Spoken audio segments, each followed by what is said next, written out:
Curiosidades del mundo antiguo.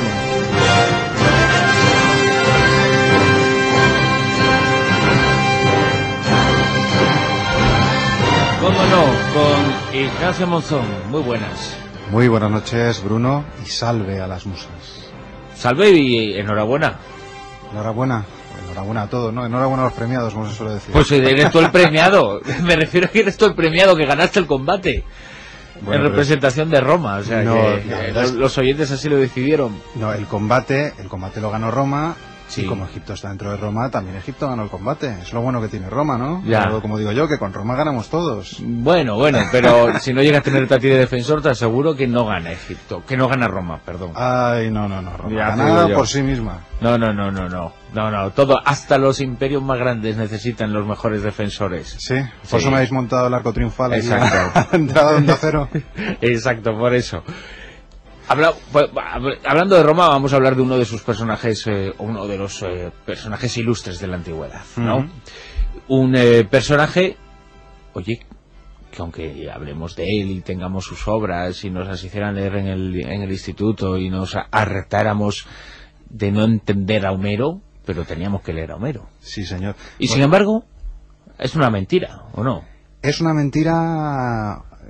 Más bien es una incógnita. Yo creo que ya lo hemos visto. Pero es una mentira en el sentido de que lo dábamos muy por hecho. Nadie nos decía, bueno, es un personaje sobre el que no existe una base muy sólida. Sí, pero eso ya lo hemos visto con muchísimos personajes de la sección.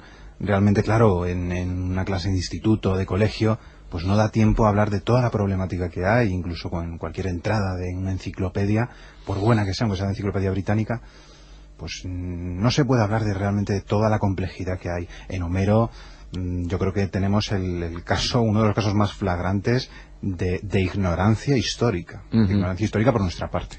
¿Qué sabemos de Homero o qué suponemos de Homero? Era, en cierto modo, un poquito un personaje como los juglares de siglos después. Esa es la gran comparación que se suele hacer. Era algo parecido, porque realmente era una persona que recitaba versos, recitaba una serie de historias, se acompañaba de un instrumento, era la lira, de ahí ha nacido ese concepto de poesía lírica, la poesía con la lira, básicamente para darle un poquito de ritmo, un poquito de sal, digamos, a esas composiciones que a veces podían ser un poco monótonas. En este caso estamos hablando, si lo comparamos a un juglar, mutatis mutandis, como se suele decir, realmente estaríamos hablando de un juglar para la clase alta. Son los aedos, los rapsodas, la gente que acompañaba en los banquetes aristocráticos y que evidentemente cantaba las hazañas del linaje del señor que le pagaba. Es decir, no iba por las plazas de los pueblos medievales, sino que iba por los salones comedores de los ricos de la época. Sí, porque de hecho se ve perfectamente en sus obras, en la Ilíada y en la Odisea, como todo el ambiente es un ambiente aristocrático. Apenas se menciona a los kakoi, a los feos, a los plebeyos, entre comillas, y cuando se les menciona como seres cobardes, ruines, y a los aristoi, los aristócratas, como seres que están ahí precisamente para pastorear a ese rebaño de kakoi. Entonces, lo que él enseña es esa especie de orden establecido. Si él hubiera existido, y vamos a ponernos en ese caso, ¿en qué época nos estamos situando? Pues generalmente se suele mencionar el siglo VIII como el siglo en el que se pudieron poner por escrito las tradiciones que dieron origen a la Ilíada y la Odisea. Si pensamos que Homero, como se llegó a pensar, no era realmente un aedo, sino que simplemente era un escritor, alguien que sabía leer y escribir, en esa época era como una especie de Einstein, porque leer y escribir, pues lo mismo solo sabía el 0,5% de la población, el 0,1%. Estamos hablando del siglo VIII. Para otros imperios, como diría Parra, por ejemplo, nuestro amigo Parra, pues es una fecha muy tardía ya. Sin embargo, en ese momento Grecia estaba saliendo de esa edad oscura, estaba recuperando la escritura, una escritura que bebía de las fuentes fenicias, porque es una adaptación de los alfabetos o semialfabetos fenicios. Entonces, ¿cómo llega esta persona que tenía educación, ¿no? Era como antiguamente, a principios del siglo XX, un universitario, un médico? Pues ¿cómo llega esta persona a conocer a un rapsoda o más y poner por escrito casi 30.000 versos? Estamos hablando solamente con esas dos obras. Nada más y nada menos, entre la Ilíada y la Odisea. 30.000 versos que, bueno, sí, uno pierde la cuenta y la memoria, pero además es que inventó, ¿no? Y creó un estilo y creó todo un género con aquello. Incluso en la misma antigüedad había muchísimas dudas acerca de si realmente era una persona, eran dos, uno de la Ilíada, otro de la Odisea, si eran tres, uno era el escritor y otro el de la Ilíada, otro el compositor de la Odisea. ¿Qué pasaba con todo esto? Sin embargo, sí es verdad que, aunque sean obras tan tempranas para la historia de la literatura europea, son las primeras obras que nosotros hemos conservado, tienen una madurez de lenguaje absolutamente impresionante, unos recursos narrativos, lingüísticos, estilísticos, absolutamente increíble. Está ya la lengua griega bastante ya empezó en la cumbre, ¿no? Casi, en cierto pues modo, sí. En la parte escrita, me refiero, Sí, ¿no? Porque de hecho Homero fue un auténtico referente. Heródoto, en su libro, creo que es en el libro segundo, lo toma como un ser real, y muchos historiadores le toman como una auténtica autoridad. Tú hablabas, por ejemplo, de los romanos. A veces no importa la realidad o no de un personaje, sino de sus hechos y de sus obras, ¿no? Exacto, del valor que se le da. Pero tú antes hablabas... Es como Shakespeare, trasladándolo, que siempre ha habido muchas dudas sobre su identidad, sobre quién era, sobre cuántos eran, sobre qué... infinitas. Las teorías más variopintas, y además muchas de ellas con sustancia. Y en el fondo dice, bueno, ¿qué importa? Porque lo que ha sido relevante para la historia ha sido las obras de Shakespeare. Claro, acuérdate cuando hablábamos de la loba capitolina, que decían que no es de la antigüedad, pero si sabemos que ese símbolo existía en la antigüedad, pues hasta cierto punto, ¿no? Exacto. Da igual, ¿no? Sí, la verdad es que sí. Y tú antes mencionabas a los romanos. Es que para los romanos, Homero también fue uno de los grandes. La primera obra literaria en latín fue la adaptación de Livio Andrónico de la Odisea. Pasó la Odisea al latín. Muchos bustos de Homero, que siempre se le representa como un hombre mayor y un hombre ciego, curiosamente, y se le veía en eso una gran virtud, porque gracias a eso podía concentrarse en lo que estaba narrando. Muchos de esos bustos se encontraban en las grandes villas romanas. Para ellos era, pues eso, como el padre de algo así del arte literario europeo. Cuando hablamos de la Ilíada, hablamos de Troya, de la guerra, ¿no?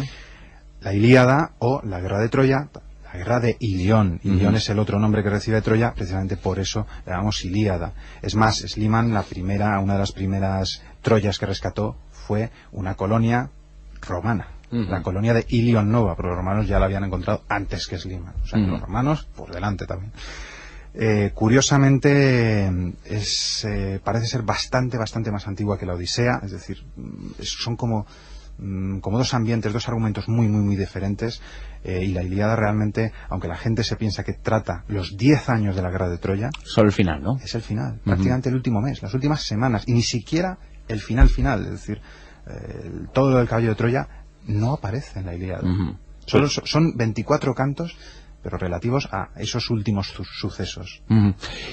Cuando decimos y utilizamos la expresión Odisea, hemos vivido una Odisea. Pero esto, ¿por qué es? Y cuéntanos algo sobre Odiseo, ¿no? Es la historia protagonista de la Odisea. La Odisea precisamente es eso, la historia de Odiseo. Lo que pasa es que la gente lo conoce... Que vivió una auténtica Odisea, ¿no? Exacto, la gente lo conoce por el nombre latino, Ulises. Claro. Entonces, claro, la gente se suele confundir, pero en el mundo griego es el rey Odiseo, el rey de Ítaca. Por cierto, si la gente ahora se busca un mapa de las islas jónicas, cerca de Cefalonia, de Zacintos, encontrará una isla muy pequeñita. Es Ítaca, porque Ítaca existe. También el año pasado un equipo arqueológico, creo que británico, dijo que había encontrado unos restos muy extraños, los restos quizá de un palacio micénico, que es otra de las cosas que se nos describe en la Ilíada, en la Odisea, y que Homero conoce perfectamente cuando hacía siglos que habían desaparecido esas construcciones. Homero habla de Micenas.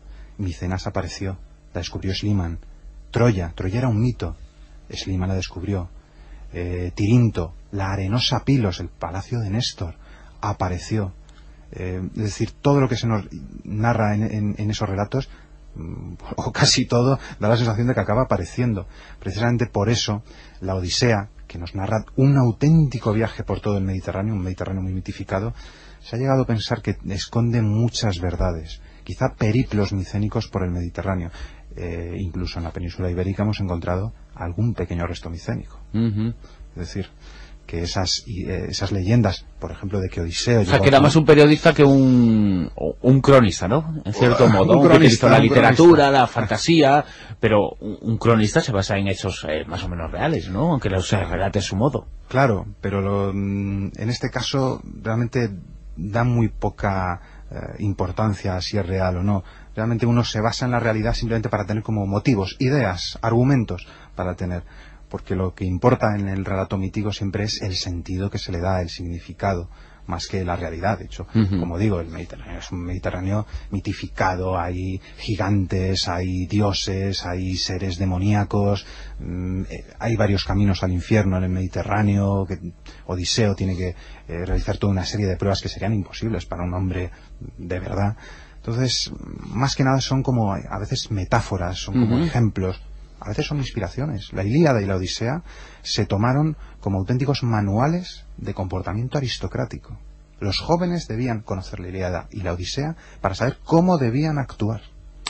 Y nosotros conocemos un poquito más sobre la Ilíada y la Odisea, y por supuesto sobre Homero, gracias a Ignacio Monzón. Muchísimas gracias a ti, Bruno. A ti.